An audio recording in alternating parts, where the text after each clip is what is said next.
Good morning students. पिछले आपको मैंने क्या कहते हैं एनसीईआरटी के इलास्टिसिटी यानी प्रत्यास्थता के न्यूमेरिकल कराए थे। आज हम हर टाइप का आपका और न्यूमेरिकल करा रहे हैं। एनसीईआरटी के अलावा अलग टाइप के न्यूमेरिकल्स हम करा रहे हैं। आपको देखिए कुछ न्यूमेरिकल अलग टाइप का करा रहे हैं, आपको देखिए, और इसकी सीट भी हम आपको भेज देंगे। कह रहे हैं 1 वर्ग सेंटीमीटर अनुप्रस्थ काट। पहला क्वेश्चन है 1 वर्ग सेंटीमीटर अनुप्रस्थ काट का क्षेत्रफल। 1 वर्ग सेंटीमीटर यानी कि 1 सेंटीमीटर स्क्वायर। तो पहला काम क्या करेंगे, इसको आप सेंटीमीटर स्क्वायर को मीटर स्क्वायर में चेंज करेंगे, 10⁻⁴ मीटर स्क्वायर हो जाएगा। फिर कह रहे हैं इससे 1 किलोग्राम का भार लटकाया जाता है, m = 1 kg। और उसके बाद g की वैल्यू दी हुई है 9.8 मीटर पर सेकेंड स्क्वायर दिया हुआ है। आपसे क्या कह रहे हैं, इसमें आपको प्रतिबल का मान ज्ञात करना है। क्या करना है? प्रतिबल का मान ज्ञात करना है। तो प्रतिबल का फार्मूला होता है बेटा आपके पास F/A। F की वैल्यू mg रखेंगे और A की वैल्यू आपके पास दिया हुआ है A, m की वैल्यू 1 × g की वैल्यू 9.8/10⁻⁴। तो क्या होगा 9.8 × 10⁴ न्यूटन। ये आगे आपने प्रतिबल निकाल लिया। क्वेश्चन ये कह रहे थे एक तार है जिसके अनुप्रस्थ परिच्छेद का क्षेत्रफल 1 सेंटीमीटर स्क्वायर है और उससे 1 किलोग्राम के भार को लटकाया जाता है, तो उसका प्रतिबल F/A होता है। आपको ज्ञात करना है। फार्मूला लगाएंगे, F = mg होता है, m की वैल्यू, g की वैल्यू और a की वैल्यू रख के सॉल्व करेंगे तो आपके पास आ जाएगा इसका आंसर, यानी प्रतिबल 9.8 × 10⁴ न्यूटन पर मीटर स्क्वायर। सेकेंड देखिएगा, आपसे बोल रहे हैं एक तार में रेखीय विकृति उत्पन्न होती है। रेखीय विकृति का मतलब स्मॉल l/कैपिटल L = 2 × 10⁻⁴। बेटा विकृति एक जो है आपकी विमाहीन राशि होती है, इसका कोई मात्रक नहीं होता है, मात्रक एक विमाहीन राशि होती है। और कह रहे हैं प्रतिबल यानी इस पर F/A कितना लगाया जाता है, 2.4 × 10⁻7 न्यूटन पर मीटर स्क्वायर लगाया जाता है। आपको यंग प्रत्यास्थता गुणांक ज्ञात करना है। क्या करना है? यंग प्रत्यास्थता गुणांक ज्ञात करना है। तो y = होता है अनुदैर्ध्य प्रतिबल बटे अनुदैर्ध्य विकृति। ये आप फार्मूला लगाइएगा तो y बराबर आएगा 2.4 × 10⁻7/2 × 10⁻⁴। बेटा ये कैंसिल करेंगे 1.2 होगा y = 1.2 × 10⁻7 × 10⁻⁴ y = 1.2 × 10⁻11 न्यूटन पर मीटर स्क्वायर। तो यहाँ से यंग प्रत्यास्थता गुणांक आपका क्या हो गया, निकल आया।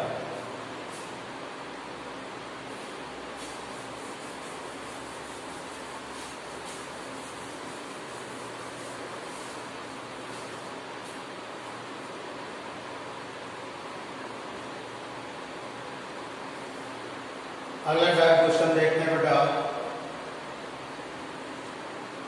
एक धातु के तार की त्रिज्या r = 0.35 mm यानी मिलीमीटर दी है। एक धातु का तार है जिसकी त्रिज्या 0.35 mm दी है, 10⁻³ मीटर हो गया। इसके बाद आपसे बोल रहे हैं इसकी लंबाई में 0.2% की वृद्धि करने के लिए, यानी प्रतिशत विकृति दिया है, प्रतिशत विकृति बराबर 0.2 दिया हुआ है। कह रहे हैं कितने बल की आवश्यकता होगी। F बराबर आपको ज्ञात करना है, y = 9 × 10⁻10 न्यूटन पर मीटर स्क्वायर दिया हुआ है। अब देखिए फार्मूला होता है बेटा प्रतिशत विकृति बराबर, यहां से लगाएंगे, पहला काम करेंगे विकृति × 100 होता है। विकृति गुणे क्या होता है 100। और यहाँ विकृति कौन सी है? अनुदैर्घ्य विकृति है, यानी स्मॉल एल अपॉन कैपिटल वाली। 0.2 equals to small L upon capital L into 100, तो यहाँ से आ जाएगा small L upon capital L equals to 0.2 upon 100, तो 0.002 आ जाएगा। अब फार्मूला होता है y बराबर एफ एल अपॉन ए की value pi R square into small L, तो एफ बराबर आएगा y pi R square small L upon क्या होगा कैपिटल एल। बेटा यहाँ पर सारी वैल्यू रखेंगे, 9 इंटू 10 पाई की वैल्यू 22/7, आर की वैल्यू है 0.35 इंटू 10⁻³ का स्क्वायर, और इसका है 0.002 दिया है। बेटा इसको पूरे को सॉल्व करेंगे तो 69.3 न्यूटन आपका आंसर आ जाएगा। तो क्वेश्चन में क्या कहा था कि एक तार है जिसकी त्रिज्या दी हुई है और उसमें इतनी प्रतिशत विकृति उत्पन्न करने के लिए कितने बल की आवश्यकता होगी, यंग प्रत्यास्थता गुणांक दिया हुआ था। तो आप क्या करेंगे, पहला काम प्रतिशत विकृति बराबर विकृति इंटू 100 लगाएंगे। विकृति यानी तार है तो तार में अनुदैर्घ्य विकृति ही होती है, तो small L upon capital L की वैल्यू आप निकाल लेंगे, y बराबर F L into pi R square L, तो एफ की वैल्यू आप यहाँ से आसानी से निकाल सकते हैं।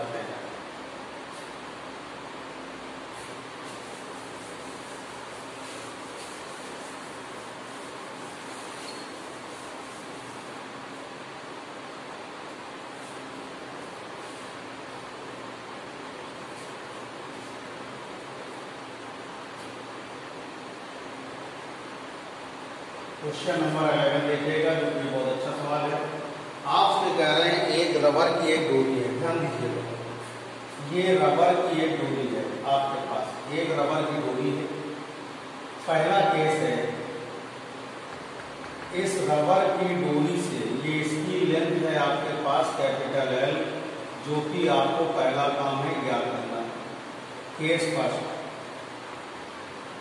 जब इससे आप 100 ग्राम के भार को लटकाते हैं, M1 = 100 ग्राम,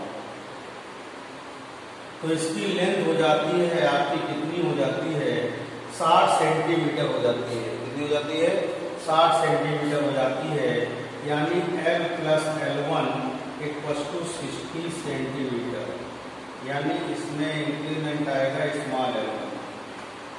वही चीज है, वही डोरी, वही रबर है। जब इससे आप क्या करेंगे 120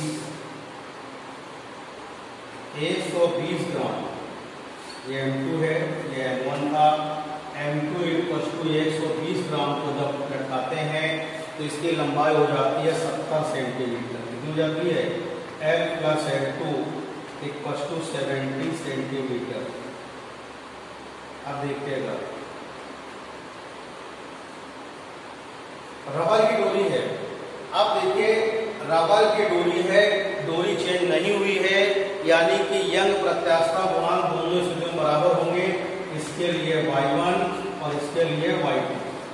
तो फार्मूला यहाँ से अगर हम L1 की वैल्यू निकालेंगे तो 60 माइनस है, और यहाँ से L2 वैल्यू निकालेंगे तो 70 माइनस है होगा। इतनी बात समझ में आ गई।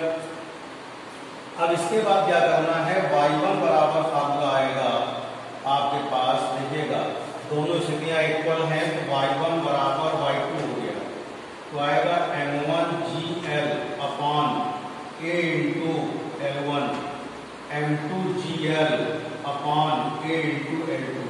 GL से GL कैंसिल, A से A कैंसिल हो गया, तो आया M1 upon small l1, M2 upon small l2।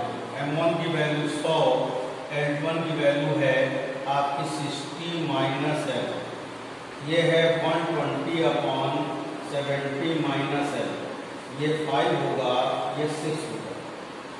बात समझ में आ गई। अब इसका क्रॉस मल्टीप्लाई करेंगे तो कितना होगा 350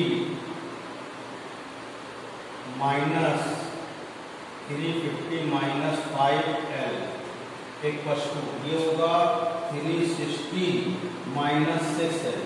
इसको इस साइड इसको उस साइड ले जाएंगे तो आएगा 6L माइनस 5L 360 माइनस 350 तो L इक्वल टू आएगा 10 सेंटीमीटर। यानी कि रबर की डोरी की लंबाई कितनी आ गई 10 सेंटीमीटर आ गई। तो क्वेश्चन समझ में आया कि रबर की एक डोरी है जिससे जब 100 ग्राम का भार लटकाते हैं तो लंबाई उसकी 60 सेंटीमीटर हो जाती है।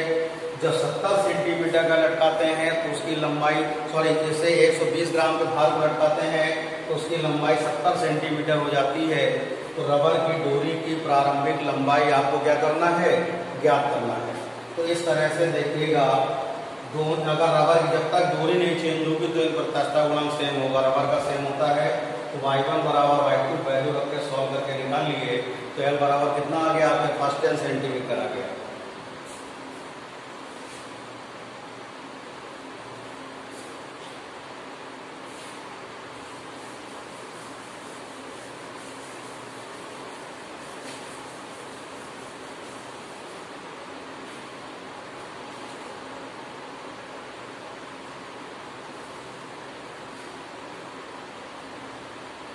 क्वेश्चन नंबर 12 लिखिएगा। कह रहे एक पदार्थ का प्रतिबल दिया है यानी F/A इक्वल टू दिया है 10⁹ न्यूटन पर मीटर स्क्वायर दिया है। उसके बाद इसका घनत्व दिया है D इक्वल टू 3 × 10⁻³ किलोग्राम पर मीटर क्यूब और G इक्वल टू 9.8 मीटर पर सेकेंड स्क्वायर।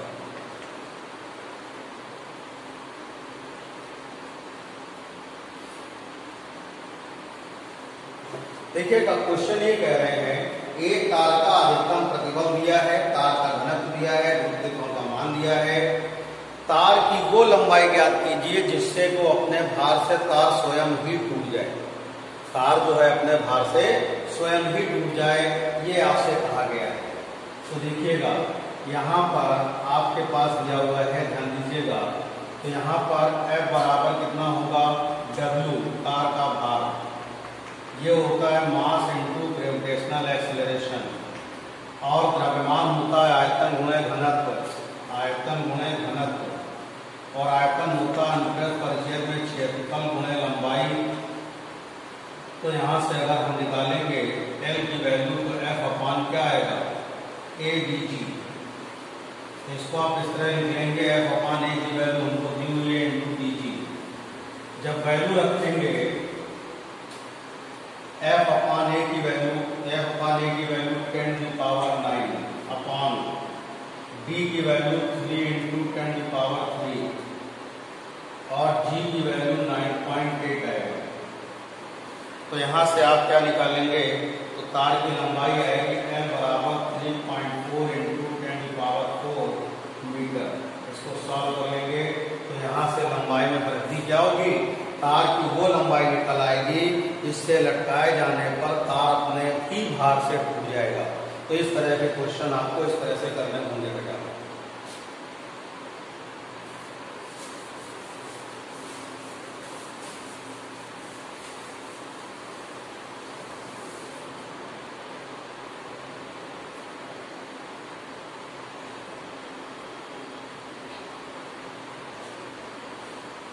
अगला टाइप में देखिएगा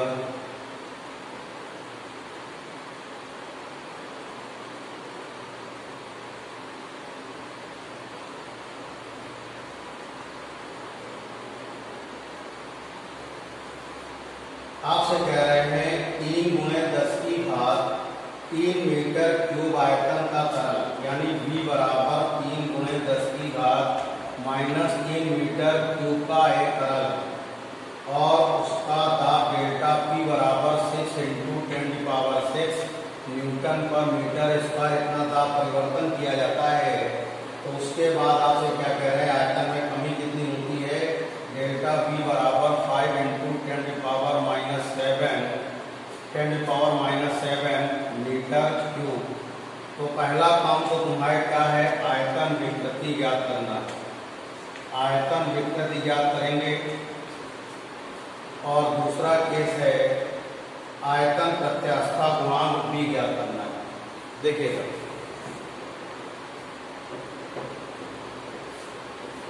एक तरल का आयतन दिया है, इतना ताप परिवर्तन करने पर आयतन में इतनी कमी आ जाती है। तो पहला काम है आपको आयतन विकृति ज्ञात करना है।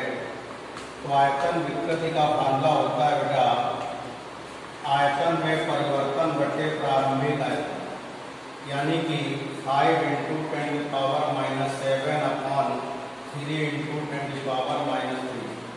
तो यह आएगा 5/3 × 10⁻⁻7 × 10⁻3। तो 5/3 × 10⁻⁻ क्या होगा 4। अब देखिए आयतन प्रत्यास्था गुणांक चाहिए। तो आयतन प्रत्यास्था गुणांक का फार्मूला होता है delta P upon delta V upon V। तो डेल्टा P की वैल्यू कितनी दी हुई है, 6 × 10⁻6। 6 × 10⁻6 अपॉन 5/3 × 10⁻⁻4। तो B = आएगा 6 × 3 अपॉन 5 × 10⁻6 × 10⁻4। जब इसको सॉल्व करेंगे तो कितना होगा, 18 में आप भाग देंगे 5 का तो कितना होगा 18 3.6 आएगा लगभग। 3.6 × 10⁻10 न्यूटन पर मीटर स्क्वायर। इस तरह से आप क्या करेंगे, यहाँ पर आयतन विकृति और आयतन प्रत्यास्था गुणांक को क्या करें बेटा ज्ञात कर लेंगे।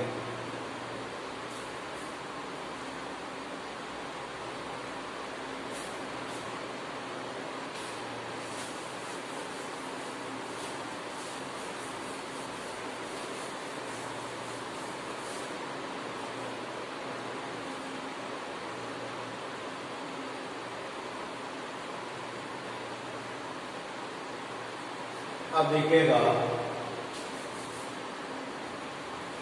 आपसे कह रहा है कि एक तार की लंबाई 3 मीटर है, अनुप्रस्थ तार का क्षेत्रफल 1 वर्ग मिमी है, यानी 10⁻⁻6 से मल्टीप्लाई कर देंगे। और आपसे कह रहा है लंबाई में वृद्धि 0.2 mm। इसको मीटर में चेंज करेंगे, 2 × 10⁻⁻ कितना होगा 3 मीटर आएगा। यंग प्रत्यास्था गुणांक दिया है 2 × 10⁻11